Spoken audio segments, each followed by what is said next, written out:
What if Japan got mad and decided to bring back the Japanese Empire? Japan would feel nostalgic, and nationalism would quickly rise. They begin to rearm themselves, and plan an attack on their first victim, South Korea. However, military rearmament and invasion violates Japan's post-war constitution, which is enforced by the US, which has a huge military presence in Japan. If Japan violates this constitution, the US would immediately get involved. So Japan would have to find a way to invade South Korea without violating this constitution. So how would they do it?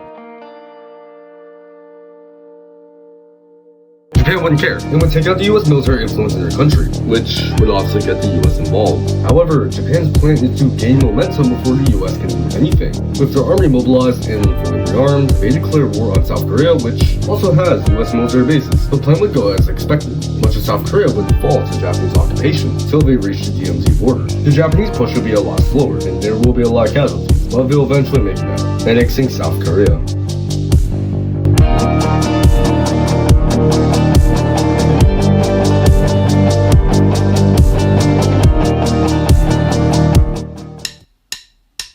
Despite American politicians wanting to use nuclear weapons on Japan, the public opinion disproportionately says not to. Since America has military bases in the Philippines, they use them to attack Japan. With Japan's ambitions, they attack Taiwan and the Philippines simultaneously to prove superiority. However, China has been preparing for an invasion of Taiwan for decades. It would use this as justification to intervene on Japan and to finally invade Taiwan. While Japan used to be able to steamroll much of China during World War II, Japan is no longer able to wage war against China so easily due to China's immense manpower advantage and stronger air force. While that's happening, Japan sends its forces into the Philippines, but this time, the pushback will be immense.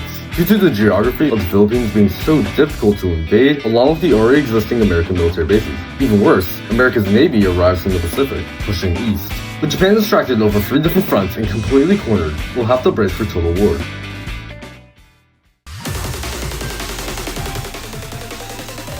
It's too far gone, and Japan just attacks everyone. Japan's navy makes quick work near the Philippines, allowing for Japanese forces to invade the country and extract resources for the Japanese war machine.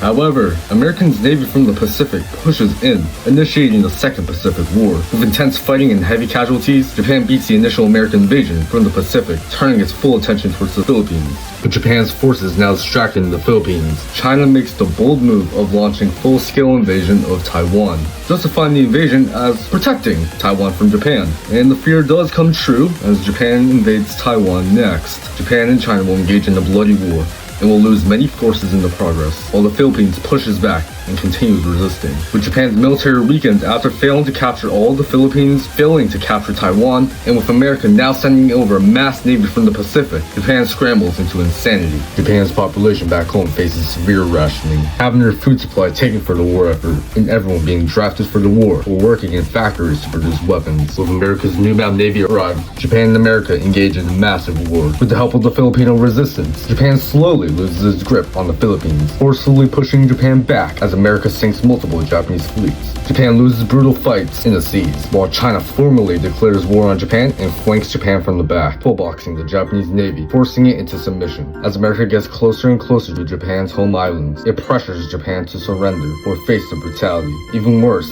North Korea launches a surprise attack on Japan by invading South Korea, crushing the Japanese army stationed there. With Japan's navy completely destroyed at seas, Japan has lost all these territories and will have to surrender, ending the Japanese Empire for good.